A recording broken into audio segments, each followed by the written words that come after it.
Hey guys, as promised, we're gonna do the Rainbow Bridge 2 tutorial. Um, right out the gate, I want to make it clear that this is like my take on a Rainbow Bridge 2 beat. I acknowledge that they're really difficult beats to make, so this is not going to sound exactly like if Sematary produced a beat for Rainbow Bridge 2, which I guess he did, but you know what I mean. So with that out of the way, we're just going to jump straight into it. My computer's been giving me problems, so if the audio cuts out and stuff, that's why. It'll come back, don't worry. So first things first, as always, we're going to be working with samples here. I'm using Ghost Bath's song The Silver Flower Part 2, I think. Just this quick little 8-bar loop of it. This is without any processing or effects. It's not pitched up, but for the final beat we will be pitching it up.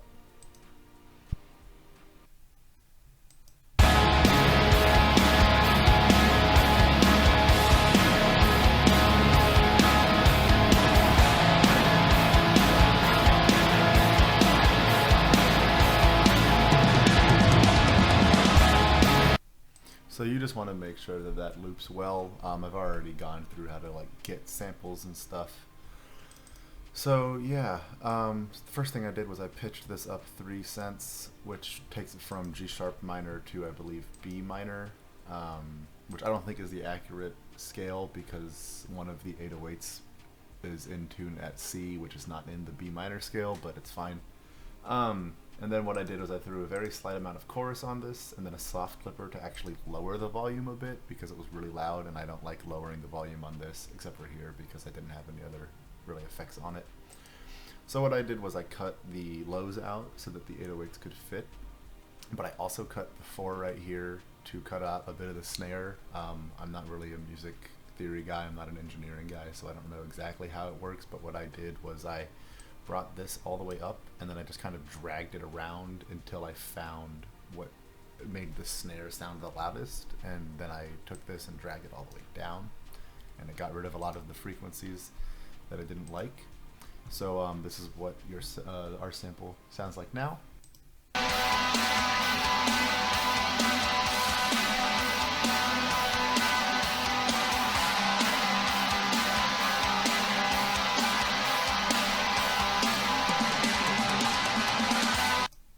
The next thing that I did was this like really simple pad basically that I just did to fill out some of the space.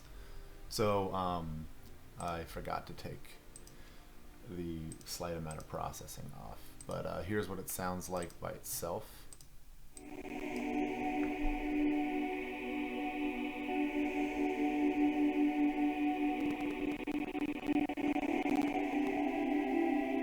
I don't know why it's crackling like that, my bad.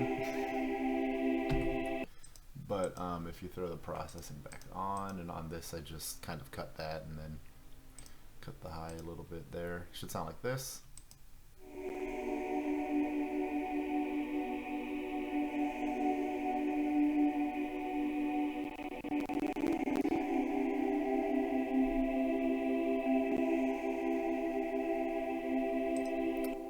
The crackling's not there in the finished beat. I think it's got something to do with my driver. I'll fix it after this video.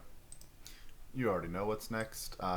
These beats are like, I don't want to say they're simple, but there's not a whole lot of components when it comes to the music. Like it's pretty much just a sample, and then most of the time, and at least from what I can tell, he just uses a sample and then does his drums. He doesn't even really do any instrumentation. I just put the pad there to kind of fill the beat out. But yeah, basic hi-hat pattern. And then here's the more like complex variant that will play during most of the chorus.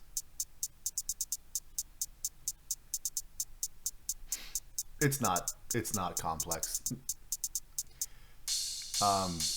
This is an open hat that I have. It hits the same time. That's really annoying.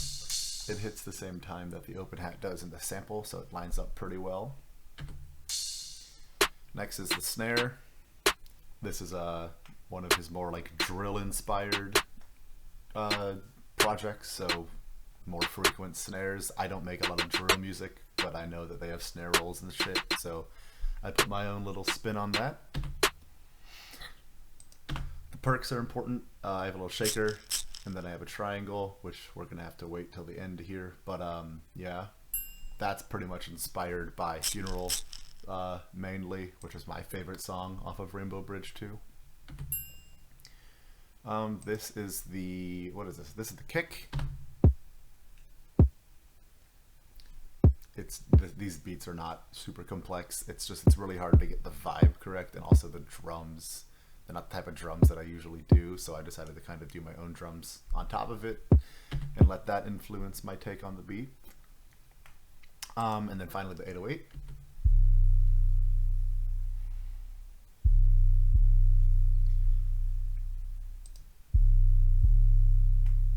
And the 808 just follows the root notes of the sample. Make sure you cut your 808.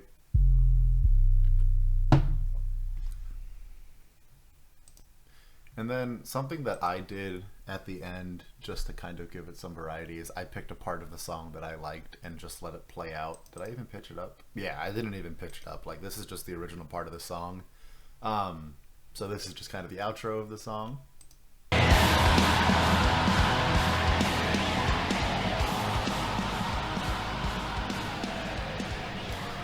It's a really good song. I'm lucky that it fit the vibe of the video I was going for today. But yeah, so here's like a segment of the beat. I'll play the full beat after this. But yeah, I'll probably put it up on my track train if anyone wants it. I think I'm done with like free type beats. I want to move. I don't want to be like a type beat YouTuber. No disrespect, it's just not what I want for the channel. I want it to be mostly tutorials, original music, and video essays. But yeah, I'm going to play a little bit, and then actually I'm just going to put the whole song at the end of this. I'm not even going to show you a little bit. Yeah, I know that this one was a little all over the place, but it's because in my new setup I'm trying to figure out how to record most efficiently. So yeah, hopefully this didn't turn out too shit. I hope you guys learned something, and thank you for watching. Please click subscribe and stay tuned for more future tutorials because I am back.